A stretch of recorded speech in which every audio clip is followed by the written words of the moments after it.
مبارک مہینوں میں سے ایک مہینہ ہے کہ اس میں اللہ تعالیٰ نے حج اور قربانی یہ دو بڑے عمل اس میں جمع فرمائے ہیں۔ پوری دنیا سے حجاج کرام اس مہینے میں حج بھی کرتے ہیں اور پھر مینا میں آ کر قربانی کرتے ہیں، اور اللہ تبارک و تعالیٰ نے ان ایام کی قسم اٹھائی ہے، والفجر ولیال عشر والشفع والوتر واللیل اذا یسر هل فی ذلک قسم لذی حجر۔ اور کسی دن کی قسم اللہ نے ایسے نہیں اٹھائی، خاص کر اللہ کو عید کے دن کی قسم اٹھائے یا جمعے کی قسم اٹھائے یا لیلۃ القدر کی قسم اٹھائے، انا انزلناہ فی لیلۃ القدر وما ادراک ما لیلۃ القدر، یہ گفتگو فرمائی، خبر دی۔ لیکن والفجر، مجھے قسم ہے فجر کی، اس سے مراد 10 تاریخ کی صبح جو 9 کا دن گزار کے حج کا دن ہوتا ہے، اور وہ گزار کے جب 10 کی صبح یعنی قربانی کی جو صبح ہے، اللہ نے والفجر اس کی قسم اٹھائی۔ پھر ولیال عشر، یکم سے 10 ذوالحج کی جو راتیں ہیں ان کی قسم اٹھائی۔ وہ شفع، یہ 10 کے دن کی قسم اٹھائی۔ والوتر، اور یہ اللہ تعالیٰ نے 9 تاریخ کی قسم اٹھائی۔ واللیل اذا یسر، اور یہ 9 اور 10 کی درمیانی رات کی اللہ تعالیٰ نے قسم اٹھائی۔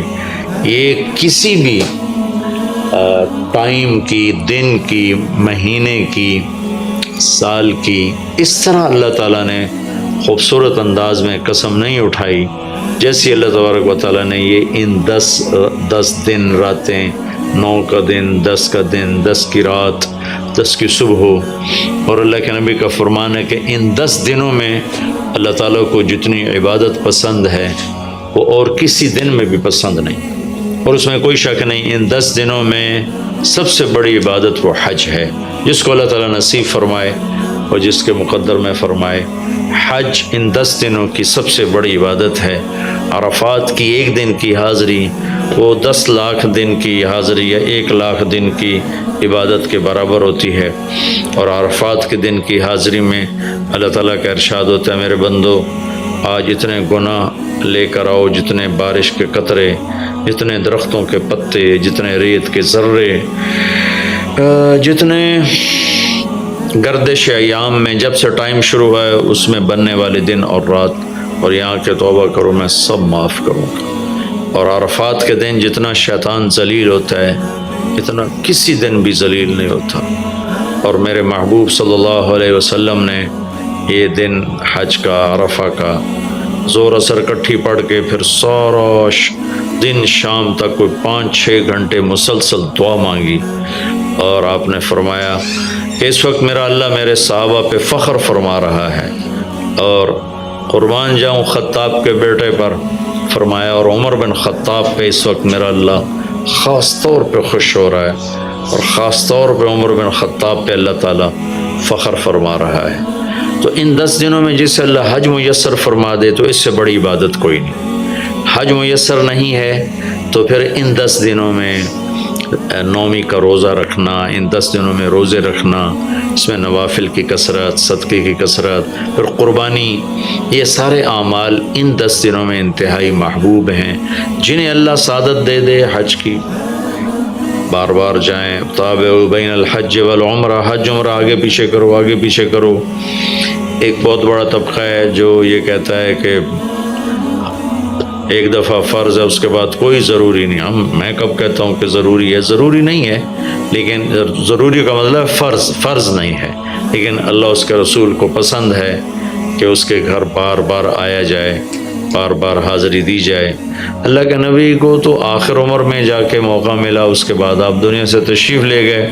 اگر آپ اس کے بعد زندہ رہتے تو یقیناً آپ ضرور حج کرتے، چونکہ آپ نے جتنے سال مکہ میں گزارے آپ نے ہر سال حج کی، نبوت کے اعلان سے پہلے بھی اور نبوت کے اعلان کے بعد بھی آپ نے مسلسل حج کی، اور 4 عمرے آپ نے فرمائے زندگی میں، 4 عمر، ایک عمرہ مدینہ سے خاص طور پر تشریف لائے جس کو ہم صلح حدیبیہ کہتے ہیں، وہ ہو نہیں سکا، لیکن آپ نے وہیں عمرے کا کام پورا کیا، سر مڑائے، احرام کھولے، پھر اگلے سال آپ اس کی قضاء کے لیے تشریف لائے، پھر ایک عمرہ آپ نے فتح مکہ کے بعد جعرانہ سے احرام باندھ کے تشریف لائے اور عمرہ کیا، اور ایک عمرہ آپ نے اپنے حج کے ساتھ کیا۔ صدیقی دور میں پہلا سال جنگوں میں گزر گیا، دوسرے سال صدیق اکبر اپنے پورے ساتھیوں کے ساتھ حج پہ تشریف لائے، فاروقی دور میں عمر بن خطاب رضی اللہ تعالیٰ 10 سال حکومت کی، 10 سال حج کیا، ہر سال حج پہ تشریف لائے۔ عثمان رضی اللہ تعالیٰ عنہ نے اپنی خلافت کے دور میں جب تک امن رہا ہر سال حج کرتے رہے، جب فساد شروع ہوا تو آپ رکے، اسی میں شہید ہو گئے۔ علی رضی اللہ تعالیٰ عنہ کو موقع نہیں ملا، جنگوں میں زندگی گزر گئی، اور اسی میں آپ اللہ پاک کی بارگاہ میں پہنچ گئے۔ تو لیکن باقی 3 ساتھیوں کی خلافت کے دور میں آپ نے بکثرت حج اور عمرے کیے۔ تو دین کے کسی عمل کو یوں کہہ کر ہلکا نہیں بنانا چاہیے کہ اس کی کیا ضرورت ہے، اتنا پیسہ خرچ کرتے ہیں، اس کی کیا ضرورت ہے، کسی غریب کو دے دیا جائے۔ یہ اس طرح تقابل نہیں کرنا چاہیے کہ اللہ کے گھر کی حاضری کو اتنا ہلکا نہیں سمجھنا چاہیے۔ میرا اللہ بلائے تو بار بار جانا چاہیے، اور جس کو اللہ توفیق دے عمرے پہ جائے، حج پہ جائے۔ ہاں، غریبوں پر بھی خرچ کرے، اپنے رشتہ داروں پر خرچ کرے، ضرورت مندوں پر خرچ کرے، لیکن اللہ کے فضل سے امید ہے جو اس طرح اللہ کے گھر جانے پر خرچ کرتے ہیں تو اپنے اللہ کے فضل سے غریبوں پر بھی خرچ کرتے ہیں۔ اس کو آپس میں یوں اس کا مقابلہ نہیں کرنا چاہیے، یہ چیز اللہ کو پسند نہیں ہے۔ شہنشاہ کے، دنیا کے سب سے بڑے بادشاہ کے دربار میں حاضری کو ہم اتنا ہلکا نہ سمجھیں، بہت بڑی سعادت ہے۔ حضرت امام حسن کی سنا دیتا ہوں۔ امام حسن رضی اللہ تعالی عنہ نے 20 حج پیدل کیے، مدینہ سے پیدل تشریف لاتے تھے اور حج فرماتے تھے۔ 20 حج، یہ تو اہل بیت کیا جگر گوشہ رسول ہیں اور جگر اہل بیت ہیں، تو 20 حج فرمایا آپ نے، پیدل فرمایا، مدینہ سے تشریف لائے مکہ پیدل۔ ایسے امام حسین رضی اللہ عنہ نے بھی کئی حج پیدل مجھے ان کا عدد یاد نہیں، امام حسن کا مجھے یاد ہے 20 حج پیدل کے، اور اللہ کے نیک بندوں نے برس ہا برس اللہ کی بارگاہ میں پیدل حاضریاں دی ہیں۔ تو ان 10 دنوں میں عبادت کا ذوق بڑھنا چاہیے، نوافل بڑھائے جائیں، ذکر بڑھائے جائے، تلاوت بڑھائی جائے، ہمت ہو تو روزے رکھے جائیں، خاص طور پہ 9 تاریخ کا روزہ، پچھلے سال کے سارے گناہ معاف ہو جاتے ہیں ایک دن کا جو روزہ ہے۔ پھر اس کا دوسرا جو بڑا عمل ہے وہ قربانی ہے، اور یہ قربانی آدم علیہ السلام سے چلی آ رہی۔ وَاتْلُ عَلَيْهِمْ نَبَأَ ابْنَيْ آدَمَ بِالْحَقِّ إِذْ قَرَّبَا قُرْبَانًا فَتُقُبِّلَ مِنْ أَحَدِهِمَا وَلَمْ يُتَقَبَّلْ مِنَ الْآخَرِ۔ اس قربانی کی بنیاد تو آدم علیہ السلام سے پڑی ہے، لیکن ہمیں جو حکم ملا وہ سنت ابیکم ابراہیم، وہ ابراہیم علیہ السلام کی سنت ہے قربانی۔ ایک بہت خوبصورت قصہ ہے اور بہت عجیب و غریب قصہ ہے کہ اللہ پر سب کچھ لگا دینا۔ ایک شخص کو اولاد کے لیے دعا مانگتے مانگتے مانگتے کچھ 60 برس گزر گئے، 65 برس گزر گئے۔ رب ہب لی من الصالحین، یا اللہ مجھے نیک اولاد دے دے، نیک اولاد دے دے۔ نیک اولاد میری 84 سال کی عمر میں، اللہ نے 84 سال کی عمر میں بیٹا دیا۔ بڑھاپے کی اولاد تو دل پکڑ لیتی، اور ابھی چند دن نہیں گزرے تھے کہ اللہ نے کہا جاؤ اسے چھوڑ کے آؤ۔ یہ کہاں چھوڑ کے آؤں؟ کہ جبریل آئے گا تمہیں راستہ بتائے گا۔ تو جبریل انسانی شکل میں آئے، وہ براق کی طرح نہیں ہے سفر ہوا کہ ایک دم میں پہنچا دیا، بلکہ جبریل انسانی شکل میں آئے، اونٹنی پر سوار ہو کر، ابراہیم علیہ السلام دوسری اونٹنی پر، بچہ اور بیگم، اور ان کو فلسطین سے چلایا، اور چلاتے چلاتے چلاتے چلاتے جب مکے کے کالے پہاڑ آ گئے جہاں کچھ بھی نہیں ہے، نہ پانی نہ سایہ، کہ یہاں چھوڑ دو۔ بیت اللہ ٹیلا تھا اس وقت، یہاں چھوڑ دو۔ تو ابراہیم علیہ السلام جو آگ میں ڈلتے ہوئے نہیں گھبرائے، یہ بات سنی تو گھبرا کر کہنے لگے یہاں کیسے چھوڑ دوں، یہاں تو کچھ بھی نہیں ہے۔ تو جبریل نے کہا جی آپ کے اللہ کی منشا ہے کہ اس بچے کو یہیں چھوڑ دیا جائے. تو نے وہیں چھوڑا اور واپس چل دیا. حضرت ہاجرہ حیران پریشان ہو گئی, کہاں چھوڑ کے جا رہے ہو, کیوں چھوڑ کے جا رہے ہو, جواب ہی نہیں دے رہے. 3 میل ان کے ساتھ چلتے رہے, وہ جواب ہی نہیں دے رہے. 3 میل کے بعد ان کو یاد آئی یہ تو اللہ کے نبی ہیں. اللہ امرک, ابراہیم کا یہ اللہ کا حکم ہے. کہاں اللہ کا حکم ہے. اذن لن یضیعنا اللہ, جاؤ پھر اللہ مجھے ضائع نہیں کرے گا. اس طرح بنیاد رکھی, بچے کو ایسے جنگل میں چھوڑا. جب وہ بڑے ہو گئے تب حکم ہے جاؤ ذبح کرو. تو اب آپ کی عمر ہو چکی ہے کوئی 92 سال یا 94 سال, 90+ ہے, 100%. فلسطین سے چلے مکہ جا رہے ہیں. کیا کرنے جا رہے ہیں؟ بچہ ذبح کرنے جا رہے ہیں. کوئی مرغی اور بکرا ذبح کرنے نہیں جا رہے ہیں. پھر ان کو تیار کرا کے مینا کی وادی میں لا کر کہ بیٹا اللہ کا حکم ہے تمہیں ذبح کر دو. تو بیٹے نے کہا یا ابت افعل, تو آپ کر دیں جو کرنا ہے. ابراہیم علیہ السلام کہنے لگے تو یہ خبر بھی ہے میں کیا کہہ رہا ہوں. کہا جی مجھے پتہ ہے, آپ کہہ رہے ہیں مجھے ذبح ہونا ہے تو آپ کے بدلے میں مجھے اللہ ملے گا, وہ آپ سے بہتر ہے, اور دنیا کے بدلے میں جنت ملے گی, وہ دنیا سے بہتر ہے. پھر معصوم بچے نے کہا ابا میرے ہاتھ باندھنا, مجھے الٹا لٹانا, اور پھر فرمایا کہ مجھے اپنا کرتا اتارا اور کہا کہ یہ میری اماں کو دے دینا, میری نشانی رہے گا, اور آپ اپنے کرتے میں مجھے کفن دے کے ادھر دفن کر دینا. تو ان کے ہاتھ باندھے, پاؤں باندھے, الٹا لٹایا, اپنا گھٹنا رکھا ان کی کمر پر, ان کے سر کے بال اٹھایا تھوڑا سا اوپر کر کے نیچے چھری چلانے کے لیے. ایک ہاتھ میں بال تھے, ایک ہاتھ میں چھری تھی, اور یوں آسمان کو دیکھا کہ اللہ تو مجھ سے ناراض ہو گیا ہے کہ اسماعیل کی محبت نے میرے دل میں جگہ پکڑ لی ہے. نہیں میرے مالک, میرے دل میں تیرے سوا کچھ نہیں ہے. اگر میرا کوئی امتحان ہے تو پاس کر دے.